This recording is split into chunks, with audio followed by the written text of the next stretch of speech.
Greetings and blessings, more greetings and blessings coming to you live from the upper room of Sunkofa Community Talk Show. Although this is not a talk show, I usually do my talk shows on TalkShoe. So whenever you get a chance, go over to TalkShoe.com and look up the upper room of Sunkofa Community Talk.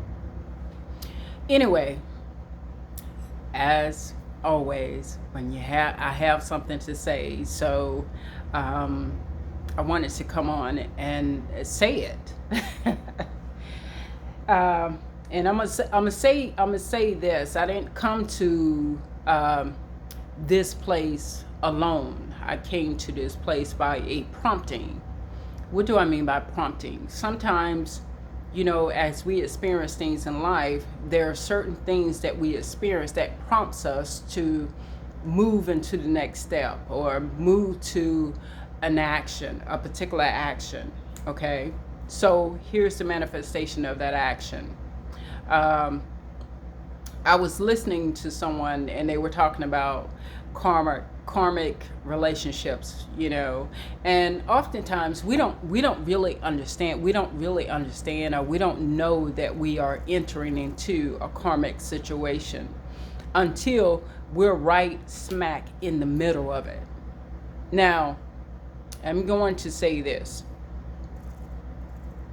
and the only reason why you only come to that conclusion right smack in the middle of it is because of the lesson, because of the gift that has to somewhat evolve inside of you, somewhat has to be manifested. So, the universe, I love the universe and I love cosmic intelligence because, this brain right here, this little mind of mine, could not make up half of the things that I have experienced in my life. I could not have made it up. I could have desired it, the details of some of it, or maybe the blueprint, but the importance of it, the imperative importance of it, I could not have brought it into my life. Couldn't. You know why? Because I wouldn't want to. I wouldn't want to. If cosmic intelligence basically showed you everything that you need to experience in order to get from one place to the other within yourself, not in any kind of place outside of you, but within yourself, you wouldn't go. You wouldn't go to these places. You would not do it if it showed you the whole picture. And the interesting thing, the irony and the humor of it is that cosmic intelligence does not show you the whole picture of it until you're completely out of it and you've received the life of it, the gift of life from that situation. However, if you have not received the gift and you're still holding on to sadness, depression, and you're being bitter about the situation, you do not receive the gift. You will not receive the gift, but you will receive the thing that needs to bring you the gift. So you will continue to perpetuate and create your own reality of that experience. So it's better to get it and get gone. Get understanding, and within all that understanding, get it. Get it down to the nitty gritty, down to the bone, to the core, and to the soul, the seat of the soul. Okay, the seat of the soul is what I'm talking about. This is where the pineal and the pituitary gland meet one another. They become one. All right, they unite. Anyway, going back to the karmic situation, we don't know that we're in a karmic relationship, be it with an intimate partner, be it with a friend, okay, or co-workers. We don't know we're in a karmic situation based on those circumstances until we're in the smack middle of it.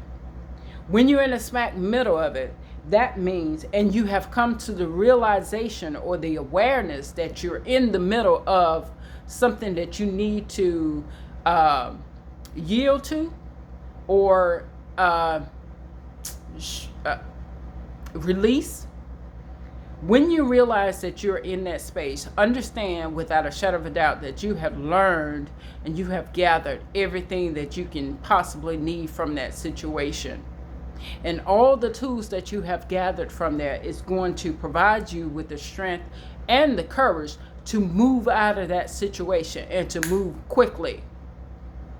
All right? Now I'm going to say this. How do you know? How are you going to know when you're in a karmic situation? And I'm going to tell you this based on my own experience, because it was puzzling to me. I entered into a relationship with someone, and this person was already paying the debt of their karma. All right? They were already in the karmic. They were already reaping the seeds of their karma that they had brought. I entered into it. And in entering into it, I could not help this person. I couldn't help him. I could not help him. I couldn't help him financially, mentally, spiritually, emotionally. I could not help them. The only thing that I could do was hold my own space, remain centered in my own being, and watch it take place. Watch it take place. Now, people may say something is wrong with that. You can say whatever you want to say. If you had not been in that situation, you really don't know. I've been in it. And as far as I'm concerned, qualitative research always proves that which is good. It always proves that which is good. So here I am in this situation, want to help this person, and I could not help them. I couldn't help them. Now, if you look at the tarot cards, you know the high priestesses, that's who I am in any given situation. I'll know the end. I'll know the present. I'll know where you are. And I know where your future is going if you continue to tread this path. I will know it. But the high priestesses within me will say, this is where they say, be still and know that God is still God. Be still. Not just in your actions, but be still in your mouth. Close your mouth. Because sometimes you cannot interfere in the karmic that another person is having or experiencing. You cannot enter into it. If that were true, I'm gonna go here. And I have my knowings about it, and I don't really care what other people say, but we are all entitled to our own opinions and our own knowings about a particular thing. But, and I'm losing my thought. Apparently it's not something that I need to say. Nevertheless, if it was for you to assist and aid them in any aspect of their life, if that were true, then somebody wouldn't have went up on the cross. Somebody would not have gone up on the cross, and somebody would have been, how should I say, saved from that, from the grips of that, okay? From the grips of that karma, all right? Because that's what it was, all right? Somebody. You don't interfere with the debt, the karmic debt that someone else is paying. Because the thing in which they are not paying a person, place, or thing or idea. They're paying to the Most High. The reason why they're paying to the Most High, because of the law of cause and effect.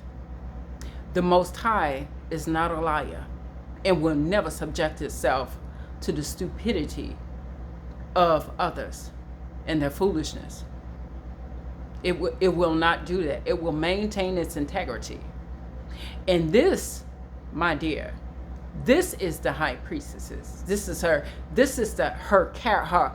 primary characteristic. Character, or should I say, is that she will maintain the integrity of who she is as a high priestess at all costs.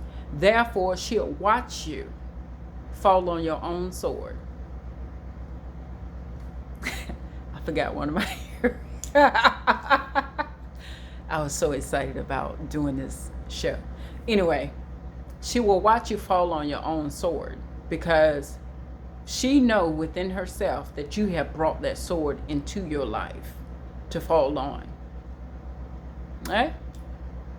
Now, if in any way you get into your ego, your egg itself, your external self, your external ego, then you must too fall on the sword that person has brought into their life. That means that you will carry the karma in which they have. You will help them, you will assist them in carrying that karma. So it is good, it would be good of you, it would behoove you to turn back within yourself and to establish a relationship within yourself, so that you know when you're supposed to know. All right?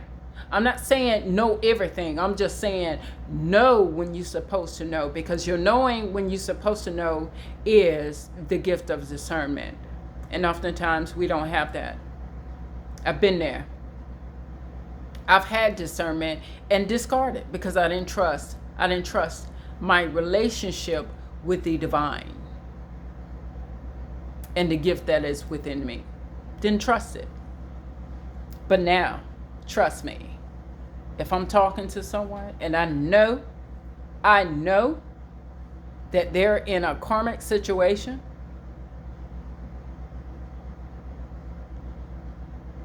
if I know at the beginning that they are in a karmic situation, then I know that I cannot enter into that space. The only thing that I can offer that person at that point is compassion.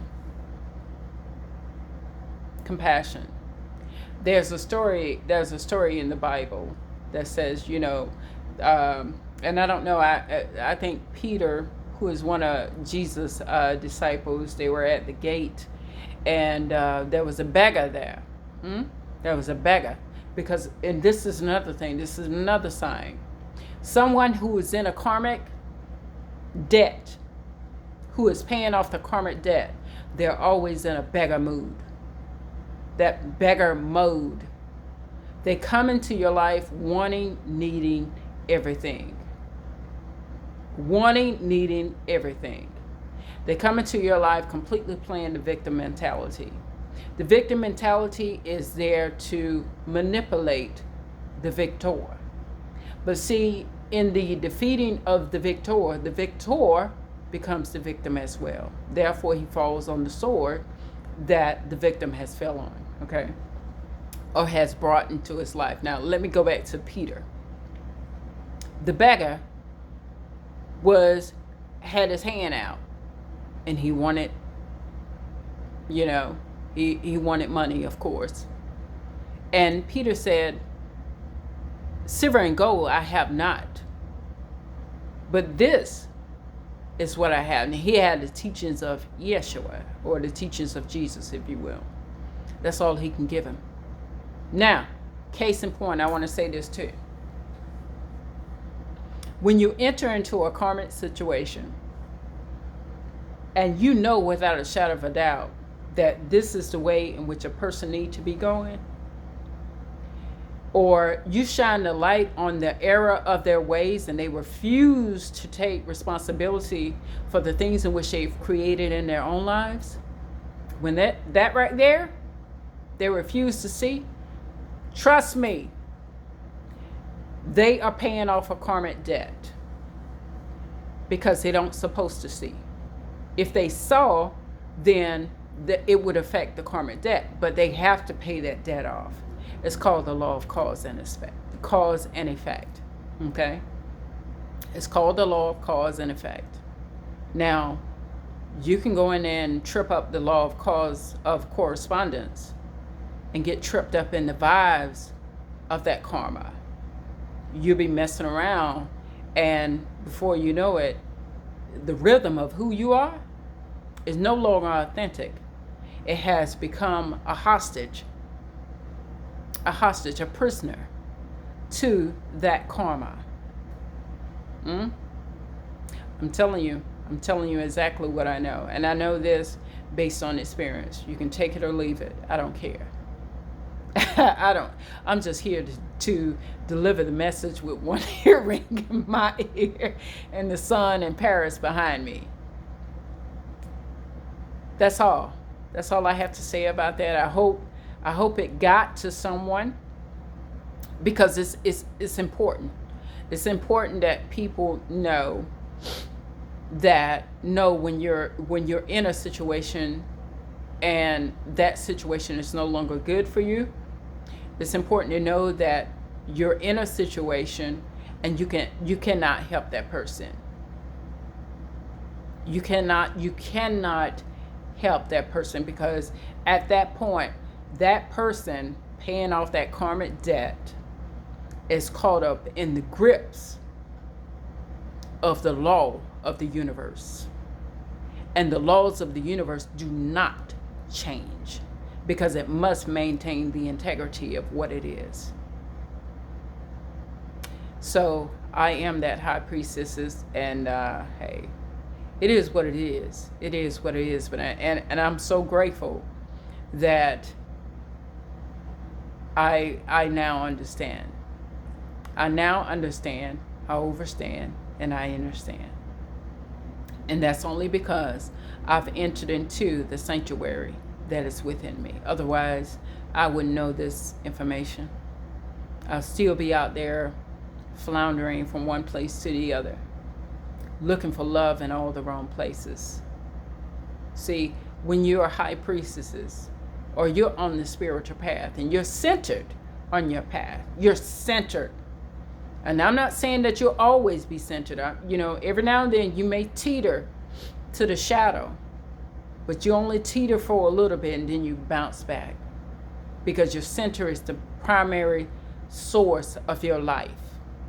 The primary source of your life. So, and once again, I forgot my thought. What I was going to say.